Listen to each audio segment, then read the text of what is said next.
I want you to change the world, and don't think that this is going to happen peacefully or you can do it alone. We need to kill the rich.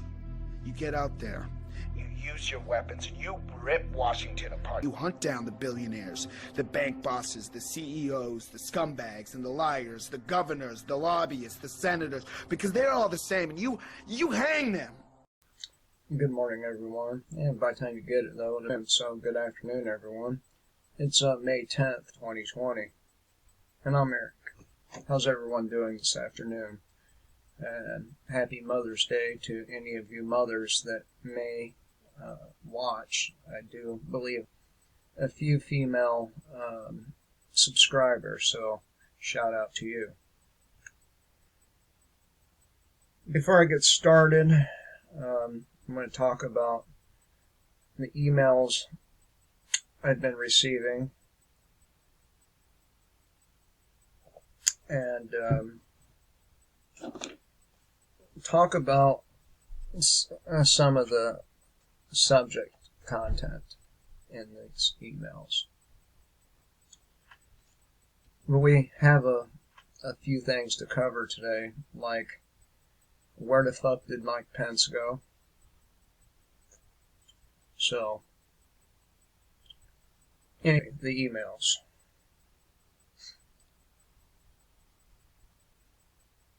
I'm not a religious person. I'm the last person you want to talk with about your religion. Alright? I do not pray. I do not worship. I do not worship the devil. I do not worship God, whatever these things are. And so it's a very fruitless for you to try and speak with me about these things. Now, if you would like to discuss the origins of religion and the incredible amount of damage religion has done across the eons, then we can do that. But I don't worship, I don't look at things through the lens of Christianity. So I don't acknowledge terms such as Satanist or Luciferian. These people may very well worship what they think is the devil, but you got to prove to me, like everything else, that it exists. And if you can't prove to me that it exists, then there is absolutely no point in talking about it or trying to convert me. That's not to say I don't necessarily don't believe evil doesn't exist. It's very obvious that it does. But as far as organized religion goes, I'm not the person to talk to about that. All right? And a lot of people, people who go to church on a regular basis, a lot of them would call me a Luciferian or a Satanist. And they couldn't be further from the truth, because the fact is, I don't worship at all. Okay? And I don't just blindly believe anything. And there's got to be proof. If there's no proof, then you're going to have a hard time convincing me. Alright? So there's that. Now, Donald Trump said in one of his news conferences that Mike Pence was on a plane headed far, far away. And this after Pence's secretary or personal assistant, something like that, I'm not sure what they call her, test positive for COVID-19. All right? And her husband as well, who is close to Donald Trump. So where the fuck did Mike Pence go and why? Is that the reason we're being told, or is there something else going on in the background? And I'd love to be a fly on the wall in there. I really would. So, there's a few headlines. There's not a whole lot this Sunday, so it should be a fairly brief video. Unless I start ranting and raving here.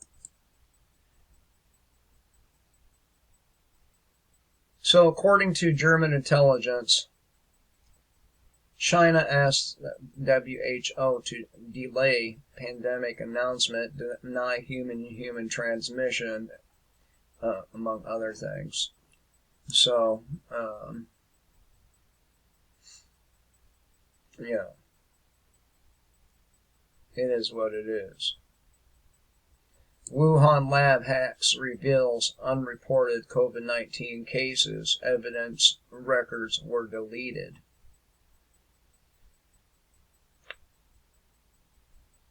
A Connecticut senator claims that COVID-19 has killed 70 million Americans. Can you believe that shit?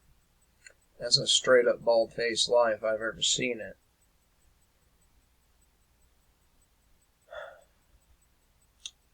Because of this right here. We sent them samples of a goat, a papaya, and a pheasant. Tanzanian president catches who in a epic lie. And of course, since I said that one little thing, I can't put this video on YouTube. How about that? So, this will be over at BitChute. Of course, there's no need for me to say that because, well, it's already going to be on BitChute. Oh, there's a couple of others here that were worth mentioning. Your every move will be watched post-COVID offices to resemble China's social credit system.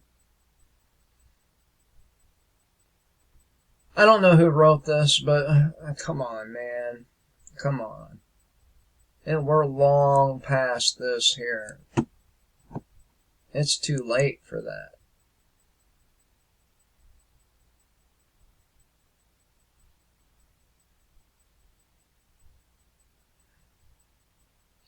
Yeah. This is the one I was going to be talking about. Bubble-wrapped Americans, how the U.S. became obsessed with physical and emotional safety. Look, you can't be safe. You're not even safe in your own. Anytime a government goon can come to your home, take your temperature, force you to do a COVID-19 test, and determine that it'd be better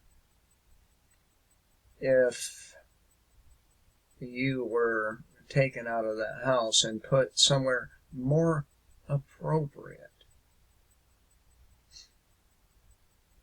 You know? Not really safe. There's no safety in this world at all.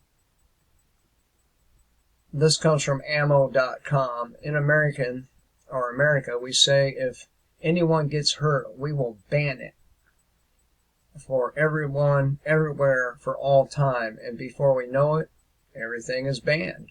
And this is true. I mean, just look at a recess at a public school.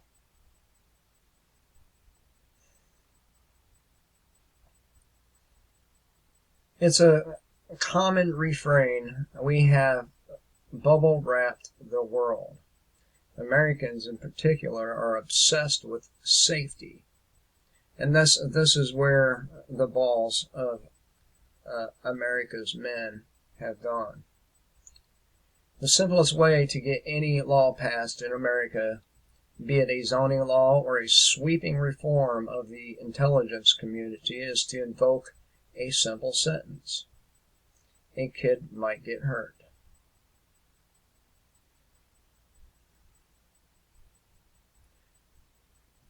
And this makes for a pussified society, which is what we got now.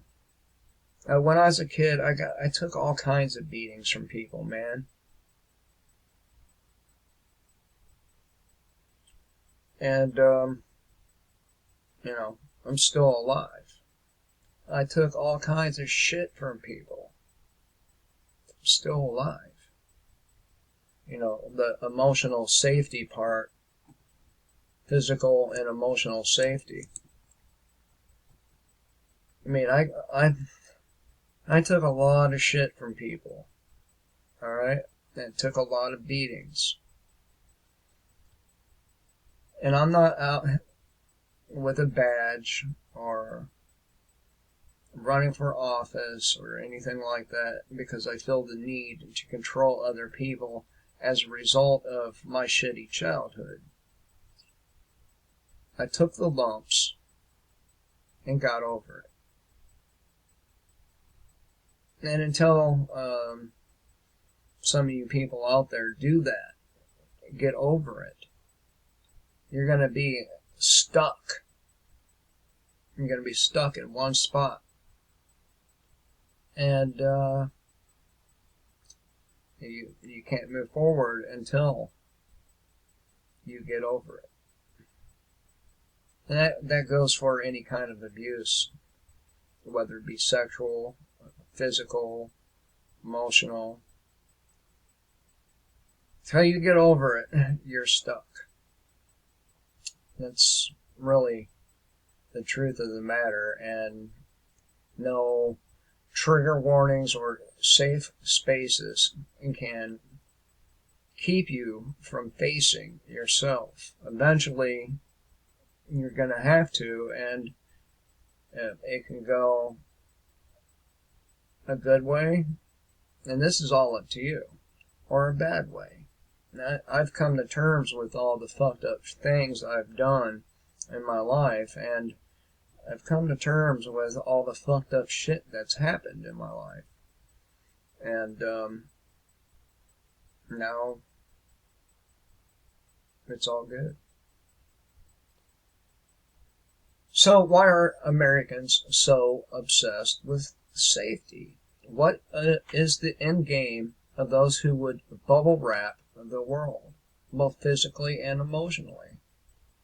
And maybe more importantly, what can we do to turn back the tide and reclaim our culture of self-reliance, mental toughness, and giving one another the benefit of the doubt, so we don't bankrupt ourselves in the vain search for absolute security?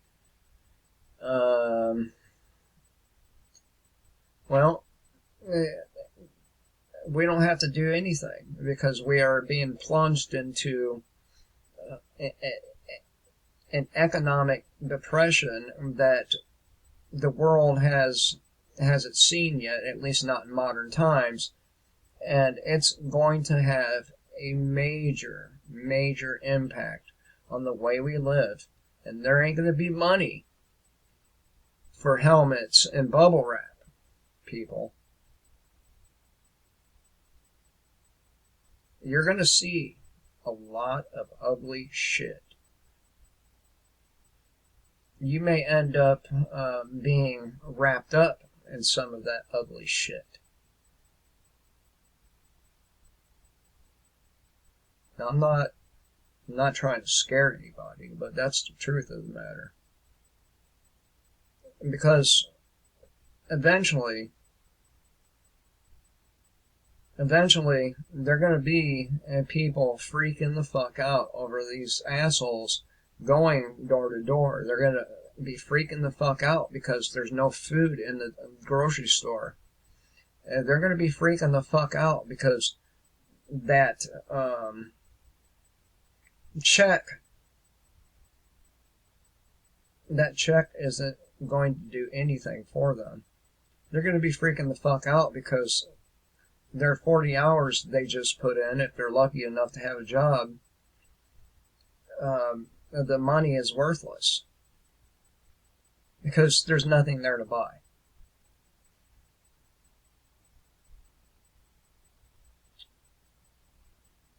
So, a lot of bad shit's going to happen.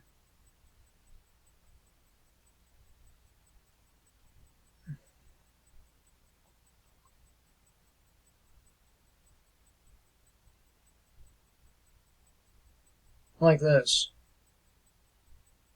Right here. Hate speech is not free speech. White silence is violence. And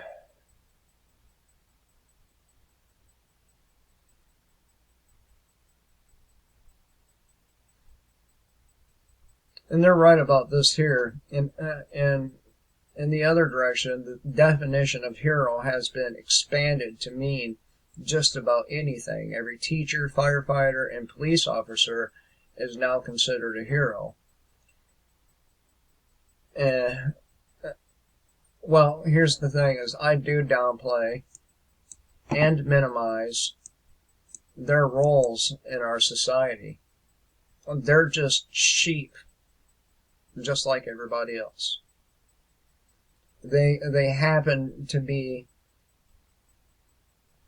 official sheep, you know, the sheep that the government wants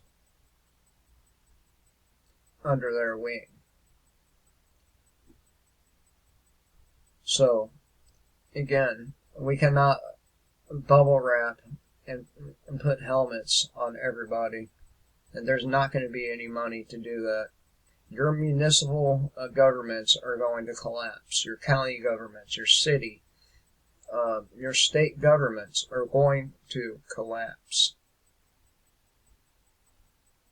Those pensions, these tyrant cops have been building up, and other state employees, they're probably already gone.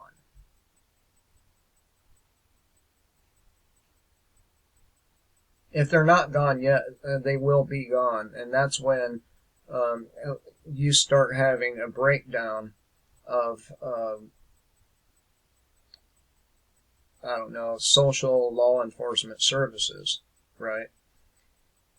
That's when these guys start saying, fuck this shit, I'm not risking my life for nothing, because we are near that point where people en masse are beginning to understand exactly what their roles are. The cops' roles, law enforcement. And they're not very happy about it. So, there will be no safe places. As I already said, you're not safe in your own home anymore, if you ever were. So,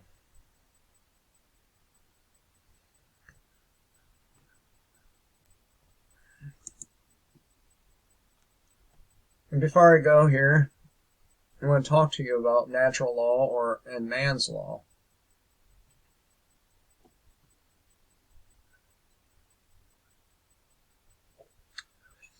Natural law is based on principles and truth inherent to our creation. You know, and don't just go around killing people. And don't go around sexually assaulting women and children. These kinds of things are natural law, harmonized with due to knowledge and understanding. Universal, exists, and applies anywhere in the universe regardless of the location. Natural law. It's internal, immutable, exists and applies for as long as the universe exists and cannot be changed. All right? Whereas man's law is based upon dogmatic beliefs, like religious dogma. And these are constructs of the mind. They are meant to put you in a box. That way, you don't have any thoughts of your own. And if you do, stones are cast at you. These laws, man's laws, are complied with because of fear of punishment. Nobody wants to go to court. Nobody wants to be gunned down by a cop. Nobody wants to be put in prison. So people comply out of fear of those things. Whereas, again, it's natural law. It's harmonized with due to knowledge and understanding. Now, man's law, it differs with location based upon the whims of legislators. And this is moral relativism. And just because a body of people say something is moral or right or just doesn't mean that it is.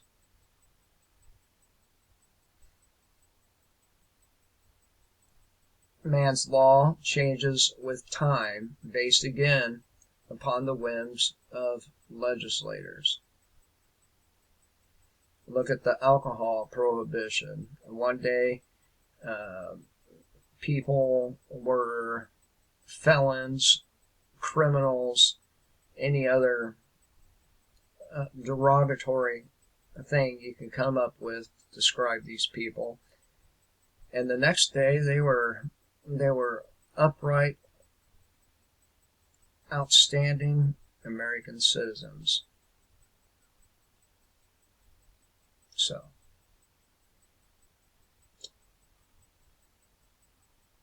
if we were following this here, we would have minimal problems. But because we follow this here, we have maximum problems. And our society, way of life, and culture is collapsing because of it. I hope you have fun with that, people. Till next time, kill the state, live free.